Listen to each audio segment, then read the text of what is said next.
Hello everyone, जय श्री कृष्णा। और आज की वीडियो में हम बात करेंगे यहाँ के एक बहुत ही कॉमन, आपने सुना होगा कि अमेरिका में जो है बच्चे अपने पेरेंट्स को ओल्ड एज में छोड़ देते हैं, केयर नहीं करते हैं। तो ये तो है जो आपने सुना कि ऐसा होता है, बच्चे ऐसे करते हैं। तो अभी हम बात करते हैं कि ऐसा क्यों होता है, इसके पीछे बेसिकली रीज़न्स क्या है। क्योंकि हम प्रॉब्लम की तो बात करते हैं कि लोग ऐसा करते हैं, पेरेंट्स की केयर नहीं करते हैं, उनको छोड़ देते हैं ओल्ड एज में। लेकिन इसके पीछे मे बी वजह जानना भी ज़रूरी है।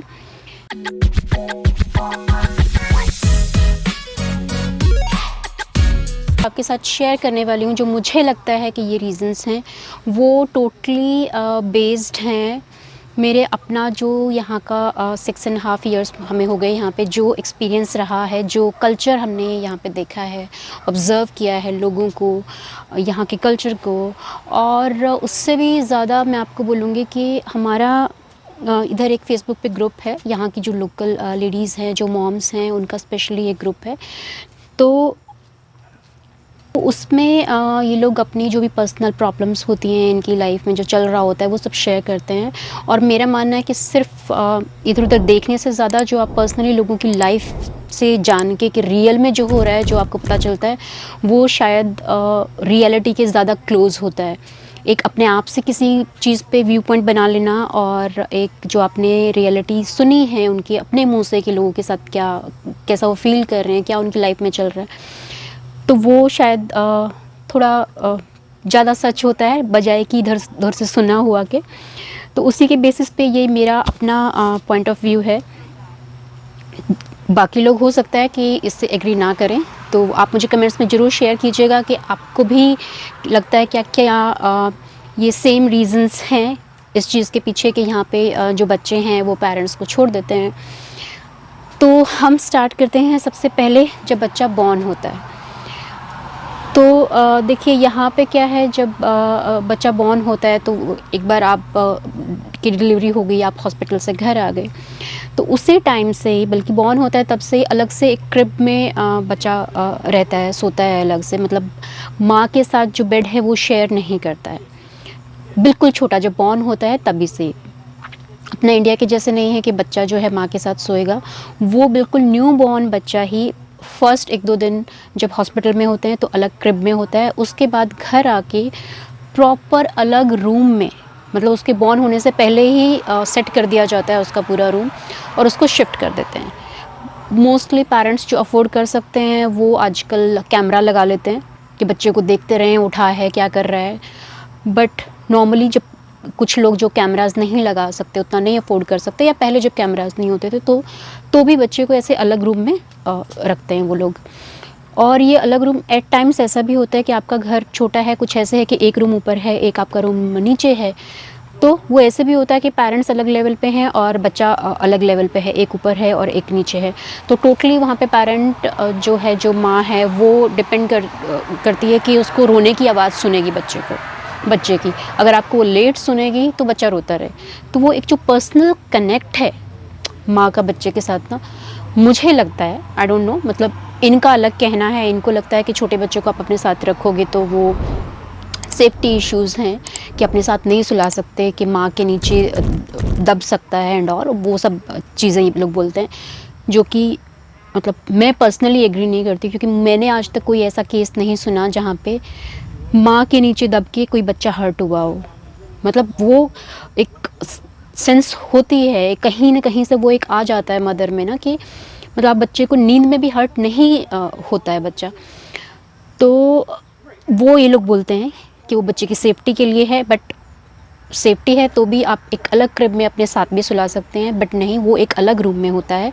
इनफैक्ट वो सिर्फ ऐसा नहीं है कि आप कपल हैं तभी, सिंगल पेरेंट होते हैं, कई बार मदर सिंगल है, सिर्फ माँ और बच्चा है घर में और कोई नहीं है, तब भी माँ अलग रूम में होगी, बच्चा अलग रूम में होगा। वो सिर्फ क्योंकि कल्चर ऐसा है, उन्होंने शुरू से ऐसा ही देखा, उनके पेरेंट्स ने उनको ऐसे ही रखा, तो वो भी वही फॉलो कर रहे हैं। ऐसा कोई मेन वो नहीं है उसमें कि क्यों, बस उन्होंने जो देखा उसी चीज़ को वो फॉलो कर रहे हैं, दैट्स इट। तो वो जो पर्सनली एक जो बॉन्ड डेवलप होता है शुरू से ही बच्चे का माँ के साथ, वो मुझे लगता है शायद नहीं हो पाता। हालांकि वो अलग बात है कि माँ का बच्चे के साथ या बच्चे का माँ के साथ बॉन्ड होता ही होता है, चाहे कितने भी डिस्टेंसेस हो, बट वो बॉन्ड स्ट्रॉन्ग भी हो सकता है और वीक भी हो सकता है। तो मुझे लगता है इससे वो बॉन्ड वीक हो जाता है, क्योंकि जब तक आप मदर को फील नहीं करते ना, कभी आपने देखा होगा कि बच्चा परेशान होता है तो कैसे गले लगता है आपको ना, उसका आधा दुख तकलीफ़ तो वैसे ही दूर हो जाती है। तो वो एक पर्सनल टच जो है वो शायद कहीं मिसिंग रहता है। फिर चलते हैं कि नेक्स्ट स्टेज पे कि बच्चा अभी 1-1.5 महीने का ही होगा, जो यहाँ पे है ज़्यादातर मॉम्स जो हैं वर्किंग हैं, और जो एम्प्लॉयर है वो आपको, अगर आप फुल टाइम एम्प्लॉय हो, परमानेंट एम्प्लॉय हो, तो भी शायद आई एम नॉट श्योर, शायद 1.5-2 महीना मुश्किल से आपको छुट्टी मिलती है जो पेड लीव्स होती हैं। उसके अलावा आपको जो भी छुट्टी लोगे वो आपको पे नहीं करेंगे। और मेजॉरिटी जो है यहाँ पे लोग क्या रहता है कि वो कॉन्ट्रैक्टर होते हैं, कॉन्ट्रैक्ट बेसिस पे जॉब्स होती हैं। तो ऐसे में जो मदर है उसको छुट्टी नहीं मिलती है, वो मतलब पेड लीव नहीं होती है कि आपको पेमेंट नहीं मिलेगी उतने टाइम की, और जितने यहाँ पे एक्सपेंसेस हैं, जितना खर्चा है, उसके बेसिस पे आप घर पे नहीं बैठ सकते। तो वो ना चाहते हुए भी, ऐसा नहीं कि वो चाहती हैं, बट क्योंकि कोई ऑप्शन नहीं है तो वो बैक टू ऑफिस जाना है, ज्वाइन करना है उनको। तो उससे क्या होता है कि बच्चे को आप क्या करेंगे, डे केयर। अभी छोटा बच्चा, आप यकीन नहीं करेंगे, 1.5-2 महीने के बच्चे भी डे केयर में, और फुल टाइम, मतलब सुबह 6 बजे ये लोग छोड़ के जाते हैं और शाम को वही अब 5-6 बजे आके ये उनको पिक करते हैं। उसके बाद भी क्या होता है कि मदर सुबह अर्ली घर से जाएगी, उससे पहले उसको बच्चे को उठाना है, रेडी करना है पूरा दिन के लिए, उसके कपड़े वपड़े उसको करने हैं, उसका पूरे दिन का खाना वो देगी कि सुबह क्या खाएगा, फिर दोपहर में क्या खाएगा, सब घर से पैक करके वो देगी। उस सब में उसको टाइम जाएगा। तो वो प्रेफर करते हैं कि वो रात में जल्दी सोएं। उसके लिए इनफैक्ट जब बच्चा शाम को आता है तो वो ऑलरेडी ऐसा थका हुआ, और क्योंकि पर्सनल केयर आपको नहीं मिलती है डे केयर में, तो बच्चा वैसे ही ऑलमोस्ट सोने की कंडीशन में होता है, नींद आई हुई होती है, बच्चा सो जाता है। तो माँ बस उसको पिक करके लाई है, गाड़ी में बैठे बैठे वो वैसे ही सो गया है। बच्चे को सुला के माँ सोने चले गई, सुबह उठ के सेम रूटीन, बच्चे को रेडी किया, खिलाने का भी टाइम नहीं होता है, बस रेडी करो, उसका फूड पैक करो, डे केयर वालों को दे दो, बस उतना ही। तो इस सब रूटीन में आपको क्या लगता है कि कहाँ स्पेस था बच्चे का अपनी माँ के साथ बॉन्ड डेवलप करने का? मुझे नहीं लगता। और ऐसा नहीं कि लोग खुशी से कर रहे हैं, वो मैं नहीं बोलूँगी। मैंने बहुत सारी लेडीज़ को देखा है, वो इतना परेशान होती हैं, वो ग्रुप में डालती हैं कि मैं अपने बच्चे को टाइम नहीं दे सकती, क्योंकि लाइफस्टाइल ऐसा है। अर्निंग आपको करनी पड़ेगी क्योंकि महंगा है सब कुछ इतना, और कोई ऑप्शन नहीं है। ज़्यादातर यहाँ पे जॉइंट फैमिलीज़ नहीं हैं कि आपको पेरेंट्स का सपोर्ट मिल जाएगा। होते भी हैं तो वो बहुत कम ऐसा बॉन्ड होता है कि वो सपोर्ट करें। और उसके बाद भी मोस्टली अपने ही जो दादा दादी होते हैं वो बच्चे की केयर करने के लिए कई बार आप उनको भी पे करते हो, तो वो जो पेमेंट आपको देनी है वो डे केयर जो है ऊपर से मतलब सस्ता नहीं है, बहुत ज़्यादा महंगा है। मतलब डे केयर का, अगर आप 2 बच्चों का डे केयर दे रहे हो ना, तो कई बार लेडीज़ यहाँ पे जॉब ही छोड़ देती है, क्योंकि जितना आप कमाओगे नहीं उससे ज़्यादा डे केयर में आपको देना पड़ेगा। तो दूसरा रीज़न ये हुआ कि एक तो आपके पास वैसे सोने के लिए उनके टाइम नहीं है, वहाँ पे आप मदर जो है वो बच्चे के साथ कनेक्ट नहीं कर रही है। फिर सुबह छोड़ के जाती है, रात को आके मिलती है, वो भी लिमिटेड टाइम हो। कई बार ऐसा होता है कि आपको 1 मिनट के लिए भी अपने बच्चे से पूरा दिन में सुबह से रात तक आप इंटरेक्ट नहीं कर पाए। तो ये बॉन्ड ऐसे ऐसे बच्चा डे केयर में ही रहता है। स्कूल में जब जाने लगता है तो भी छुट्टी के बाद डे केयर में होता है, पेरेंट्स आते हैं तब उसको पिक करते हैं शाम को, वो ऑलरेडी थका हुआ होता है, उसको भी नेक्स्ट डे स्कूल में जाना है, पेरेंट को भी जाना है। प्लस कुछ जो पेरेंट अर्ली मॉर्निंग यहाँ पे लोग शिफ्ट स्टार्ट करते हैं, तो बच्चा खुद ही रेडी होके जाता है, अपना रेडी होगा, अपना खाना बना लेगा। और खाने का भी एक वो होता है ना कि मदर आपके लिए कुक कर रही है, वो बहुत कम है। ज़्यादातर क्या है कि वो पैक्ड फूड होता है, वो उठाना है, माइक्रोवेव में डालना है, आपने खा लेना है, या फिर ठंडा दूध लेते हैं लोग, और जो सीरियल्स होते हैं, कॉर्नफ्लेक्स वगैरह होते हैं, वो लिया, डाला और हो गया, दैट्स इट। वो बच्चा अपने आप ही कर लेता है। तो वो एक जो माँ आपको लिए बनाती है, आपको खिलाती है, वो कनेक्शन नहीं है। तो आप ये देखिए जो बॉन्ड है पेरेंट्स के बीच में और मदर के बीच में वो शुरू से ही बहुत वीक है। हालांकि ऐसा नहीं कि लोग अपने बच्चों को प्यार नहीं करते या बच्चे माँ बाप से प्यार नहीं करते, लेकिन वो प्यार कितना स्ट्रॉन्ग है बात वो है। उसके बाद जब बच्चा बड़ा हो जाता है 15 ईयर्स के बाद, जब कॉलेज जाता है, 11th-12th हो गया, तो बच्चे को घर छोड़ना है। वो इनका कल्चर है, ऐसा नहीं है कि किसी किसी को, वो उनका है ही। उनको अच्छे अच्छे अमीर घर के बच्चे भी घर छोड़ते हैं 15 साल के बाद।